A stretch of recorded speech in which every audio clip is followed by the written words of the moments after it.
एक ओंकार सतनाम करता पुरख निरभौ निर्वैर अकाल मूरत अजूनी सैभंग गुरप्रसाद जप आद सच जुगाद सच है भी सच नानक होसी भी सच।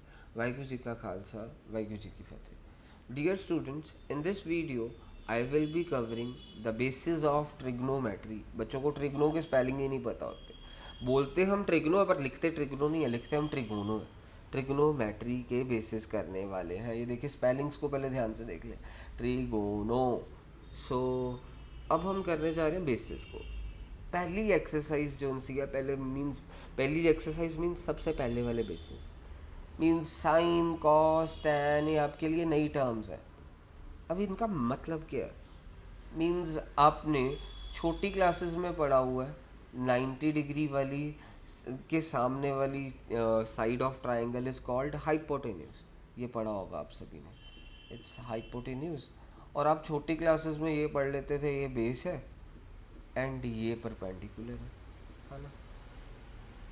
सो पहली बात, हाइपोटेन्यूज के लिए तो बात सही है, पर ज़रूरी नहीं है कि यही हमेशा बेस हो और यही हमेशा परपेंडिकुलर हो। वो बिल्कुल भी ऐसा नहीं है, ये बात ज़रूरी नहीं है। मीन्स अगर कुछ भी ना हो तो हम ये कह सकते हैं कि ये बेस है, ये परपेंडिकुलर है, पर ये हमेशा चीज़ ये एप्लीकेबल नहीं है। ये तो हमेशा 90 के सामने हाइपोटेन्यूज ही होगा, ये याद रखना। दूसरी चीज़ आपको ये याद रखनी होगी कि क्वेश्चन में एक एंगल बोला होगा।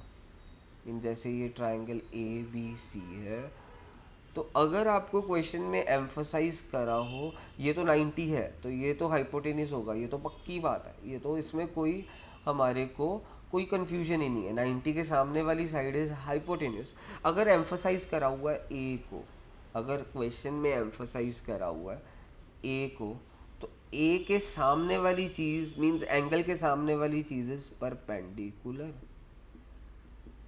परपेंडिकुलर बची हुई साइड क्या हो जाएगी? बेस। ये साइड बच गई तो बेस। मीन्स अगर एंगल ए एम्फसाइज करा तो हमने ए को शेड करके फिर एंगल के सामने वाली लाइन इज कॉल्ड परपेंडिकुलर, बची हुई लाइन इज कॉल्ड बेस। अगर हमारे को क्वेश्चन में एम्फसाइज करा हुआ है सी, क्वेश्चन में अगर मेरे को एम्फसाइज करा हुआ है सी, बी तो 90 है ही है, तो एंगल 90 के सामने वाली तो हाइपोटेन्यूज होगी होगी, उसमें तो कोई कंफ्यूजन नाम की चीज़ नहीं है। अब एम्फसाइज करा हुआ है क्वेश्चन में सी को, तो सी ये हो गया और हमने सी को शेड कर दिया क्योंकि एम्फसाइज सी को करा हुआ है। तो एंगल के सामने वाली इज कॉल्ड परपेंडिकुलर। अब परपेंडिकुलर ये होगी, perpendicular will be this side, तो बची हुई साइड ये क्या हो गई? बेस। याद रखना, अगर एम्फसाइज करा हुआ है ए एंगल को तो उसके सामने वाली ये चीज विल बी कॉल्ड परपेंडिकुलर और बची हुई साइड विल बी बेस। अगर आपको एम्फसाइज करा हुआ है सी को तो एंगल के सामने वाली ये साइड विल बी परपेंडिकुलर, बची हुई साइड विल बी बेस। तो ये चीज़ याद रखना, क्योंकि बच्चों को लगता है कि हमेशा ये साइड परपेंडिकुलर होगी, साइड वो गलत है। हमेशा ये साइड परपेंडिकुलर नहीं होगी। सो अब हम फॉर्मूला करने वाले हैं कि ये साइन कॉस टैन होता क्या है। तो उसके लिए आपको एक ये याद रखना पड़ेगा, पंडित बद्री प्रसाद हर हर बोले। देखिए, पी फॉर पंडित बद्री प्रसाद हर हर बोले, सोना एस चांदी सी तोले।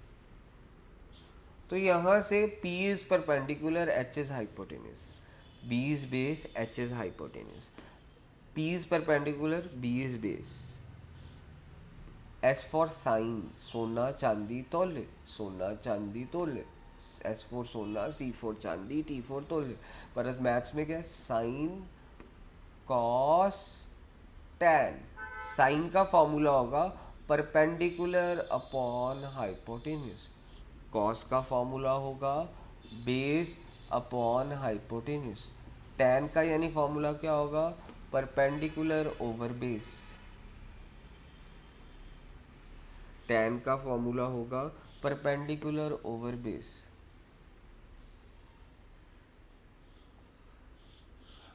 सो अब ये तो मैंने बता दिया, साइन का formula perpendicular over hypotenuse, cos का formula base over hypotenuse, tan का फॉर्मूला परपेंडिकुलर ओवर बेस। तो अब साइन का रेसिप्रोकल क्या होगा? कोसीकेंट। कोसीकेंट। कॉस का रेसिप्रोकल क्या होगा? सीकेंट। टैन का रेसिप्रोकल क्या होगा? कॉट। साइन का रेसिप्रोकल कोसीकेंट, कॉस का रेसिप्रोकल सीकेंट, टैन का रेसिप्रोकल कॉट। तो कोसीकेंट का फॉर्मूला क्या होगा? कोसीकेंट का फॉर्मूला होगा हाइपोटेन्यूज अपॉन परपेंडिकुलर। सीकेंट का फॉर्मूला होगा हाइपोटेन्यूज ओवर बेस। कॉट का फॉर्मूला होगा बेस अपॉन परपेंडिकुलर। कॉट का formula base upon perpendicular.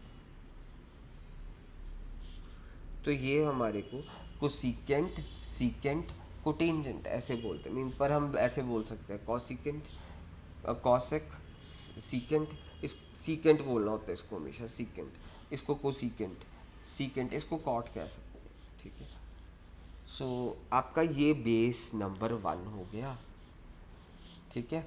So sine is perpendicular over hypotenuse, cos is base upon hypotenuse, tan is perpendicular over base. So this is the basic one. Basic 1 कह सकते हैं trigonometry का, ठीक है। तो अब इस बेसिस को और शार्प करने के लिए आपको एक मैं छोटा सा न्यूमेरिकल करा रहा हूँ, ध्यान से देखना। ये एक राइट एंगल ट्रायंगल दिया ए बी सी। अगर ये बेसिस को शार्प करना है तो इस क्वेश्चन को ध्यान से देखना। ए बी आपको 3 सेंटीमीटर दिया है, बी सी 4 सेंटीमीटर दिया है, तो पाइथागोरस थ्योरम से आएगा 5 सेंटीमीटर, ठीक है। तो ये मैंने ट्रायंगल बना दिया। अगर तो आपको इस क्वेश्चन में पूछ लिया find the sine of A, means इन्होंने एम्फोसाइज किसको करा? ए को। ए को हम डार्क करेंगे, शेड करेंगे। एम्फोसाइज ए को करा तो मैं ए को शेड कर रहा हूँ। तो ए के सामने वाली चीज़ इज कॉल्ड व्हाट? ए के सामने वाली एंगल के सामने वाली चीज़ इज कॉल्ड परपेंडिकुलर। 90 के सामने इज हाइपोटेन्यूस, इसको एम्फोसाइज करा है को, तो एंगल के सामने परपेंडिकुलर, 90 के सामने हाइपोटेन्यूस, तो ये बेस। ये मेरे पास बची हुई साइड क्या हो गई? ये बेस हो गई। तो मेरे को क्वेश्चन में बोल रहा है साइन ए। मेरे को कैसे पता कि ए ही एम्फोसाइज करना, क्योंकि यहाँ पे साइन ए बोल रहा है। अगर साइन सी बोला होता तो मैं सी को एम्फोसाइज करता। साइन का फॉर्मूला देखो क्या है? Perpendicular over hypotenuse. मेरे को साइन ए बोला, मैंने ए को एम्फोसाइज कर दिया, ए को शेड कर दिया। ए के हिसाब से परपेंडिकुलर क्या है? 4, और हाइपोटेन्यूस क्या है? 5। तो ये साइन ए हो गया। अगर आपको बोल दें साइन सी, तो आप एम्फोसाइज किसको करेंगे? आप एम्फोसाइज करेंगे सी को, मीन्स फिर आपने शेड सी को कर देना। फिर हम दोबारा से अब उनको नाम देंगे 90 के सामने हाइपोटेन्यूस, एंगल के सामने इसको एम्फोसाइज करा तो इसके सामने वाली ये चीज़ विल बी परपेंडिकुलर, सामने वाली बची हुई side will be what? Base. तो साइन सी क्या होगा? देखिए ध्यान से, फॉर्मूला वही रहेगा परपेंडिकुलर ओवर हाइपोटेन्यूस, और सी के लिए परपेंडिकुलर क्या है? 3, और हाइपोटेन्यूस क्या है? 5। तो ये बेस हो गया, मीन्स ये फर्स्ट बेसिक हो गया ट्रिग्नोमेट्री का। अगर आपको क्वेश्चन में साइन ए बोलना है, मीन्स आपने शेड ए को करना, उसके हिसाब से परपेंडिकुलर, बेस और हाइपोटेन्यूस निकालना है। अगर आपको सी बोलना है तो सी को शेड करके उसके हिसाब से परपेंडिकुलर, बेस और हाइपोटेन्यूस निकालना है। ये बेसिक 1 हो गया इस चैप्टर का, इसको हम बेसिक 1 कहेंगे। अब नेक्स्ट सेकंड हमारा ये चैप्टर कितने बेसिक्स में बटा हुआ है? Basic 1, basic 2, basic 3 and basic 4, 4 basics में बटा हुआ है। अब सेकंड बेसिक देखने के लिए आप तुरंत बाद में सेकंड वीडियो ज़रूर देखिएगा ट्रिग्नोमेट्री की।